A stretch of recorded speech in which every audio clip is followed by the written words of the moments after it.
আমরা খুবই ভুল করেছি কোরআন না বুঝে।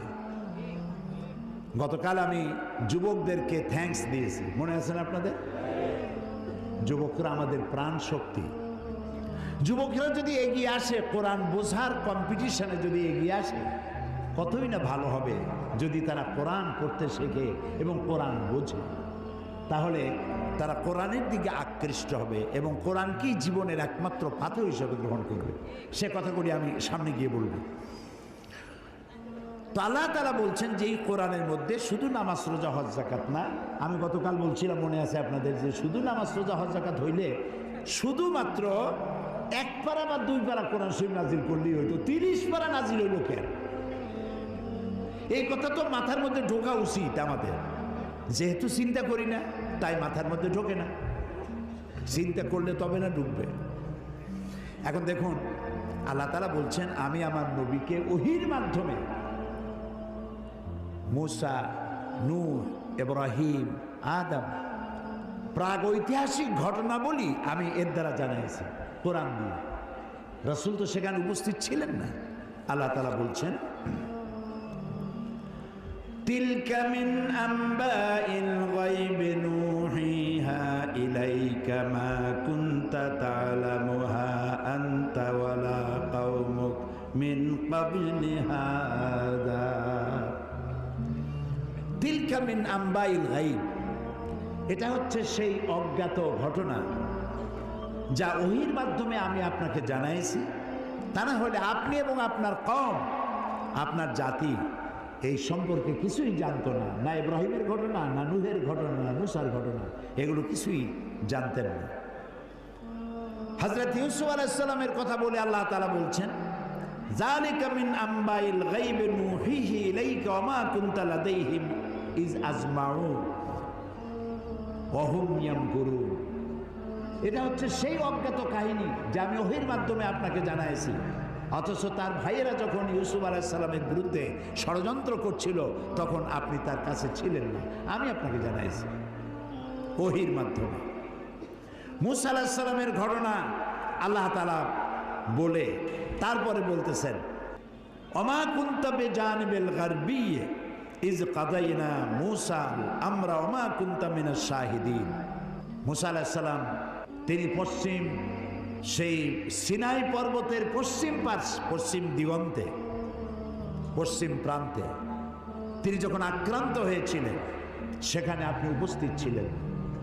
আমি আপনাকে ঘটনার মাধ্যমে জানাইছি। মূসা আলাইহিস সালামের উপরে যেখানে ওহী নাজিল হয়েছিল সে জায়গাটাও আল্লাহ তাআলা আমাকে দেখাইছেন। আলহামদুলিল্লাহ।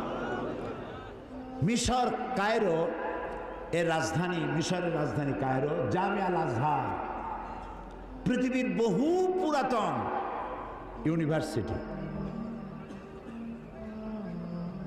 বিশাল এরিয়া, প্রায় 56,000 ছাত্রছাত্রী লেখাপড়া করে সেখানে। কত বড় বিশ্ববিদ্যালয়, কতগুলি ক্যাম্পাস। তো সেই বিশ্ববিদ্যালয়ের আমন্ত্রণে আমি সেখানে গিয়েছি, 5 দিন ছিলাম। আমি বলেছি যে মিশরে তো জীবনে আসিনি, আমাকে ঘুমাবার একটু সময় দিও রাত্রে, বাকি আমার একটু ঘুরাও। 5 দিনে 4,500 কিলোমিটার দৌড়াইছি। সিনাই পর্বতের সেইখানে গিয়েছি যেখানে ওহী নাজিল হয়েছিল। মূসা আলাইহিস সালাম মাদায়েন থেকে এসেছেন, প্রচণ্ড ঠান্ডা, পথ হারিয়ে ফেলেছেন। স্ত্রীকে বলছেন সাথীদেরকে এখানে অপেক্ষা করো, আমি একটু ওই যে আগুন দেখা যায়, আমি হয় আগুন আনবো আর না হয় আগুন দিয়ে আলো দিয়ে রাস্তা চিনে নেব কোন দিকে যেতে হবে। ফালাম্মা আতাহা, যখন তিনি ওই আগুনের কাছে গেলেন, নুদিয়া ইয়া মূসা ইন্না আনা রাব্বুক, হে মূসা এটা আগুন টাগুন কিছু না, আমি তোমার রব, আমি তোমার আল্লাহ। ফাখলানা আলাইক ইন্নাকা বিল ওয়াদিল মুকাদ্দাসি তুয়া, জুতা খোলো, এখানে আমার নূর পড়েছে। সুবহানাল্লাহ, জুতা খুলে আসো। ওয়াদি মুকাদ্দাস, ওয়াদি বলা হয় 2 পাহাড়ের মাঝখানে যে সমতল ভূমি থাকে এটাকে আরবিতে বলা হয় ওয়াদি, আর বাংলায় বলা হয় উপত্যকা।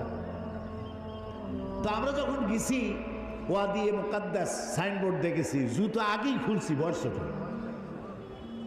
তারপরে গেলাম সেখানে, যেই গাছের উপরে আল্লাহর নূর পড়েছিল সেই গাছটা, ওরা বলে এটা সেই গাছ।